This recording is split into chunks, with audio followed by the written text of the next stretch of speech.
WBCS prelims খুব সামনেই, পরীক্ষাটা কি এবারে দেবো নাকি পরের বারে অপেক্ষা করব? আমি বলবো যদি ফর্ম ফিল আপ করে থাকো এই পরীক্ষাটা অবশ্যই দেওয়া উচিত। এবার ডাব্লিউবিসিএস এর একটা বড় ঝামেলা থাকে, অনেকেরই মনে হয় যে প্রথমটা না হলে সেকেন্ডটায় যদি ফেল করে যায় তাহলে আবার প্রথম থেকে দিতে হবে। যে কোনো পরীক্ষার ক্ষেত্রেই তাই, আগের বছর প্রিলিমস দিয়েছে পরের বছর মেন্সটা দিয়ে দিলে হবে না। তো সে কোনো নিয়ে ভাবার দরকার নেই। আর বেশিরভাগ পরীক্ষা শুধু প্রিলিমসের উপরই হয়, তার কোনো মেন্স বা ইন্টারভিউ আলাদা হয় না, তাই জন্য সেগুলোর ক্ষেত্রে এগুলো প্রযোজ্য নয়। তাই অনেকটা এই হাফ ইয়ারলি আর অ্যানুয়ালির মতো।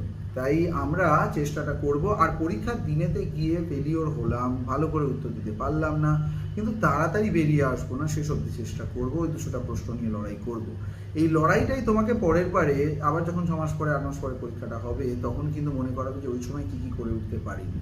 তাই পরীক্ষার হলে যে যে জিনিসগুলো হচ্ছে সেটা কোনোভাবেই কিন্তু বাড়িতে বসে বা কোনো টিচারের পক্ষে বা অনলাইন কোনো একটা মক টেস্টের মাধ্যমে রিপ্রেজেন্ট করা সম্ভব নয়। তাই এই পরীক্ষাটা দিতে যাওয়াটা জরুরি।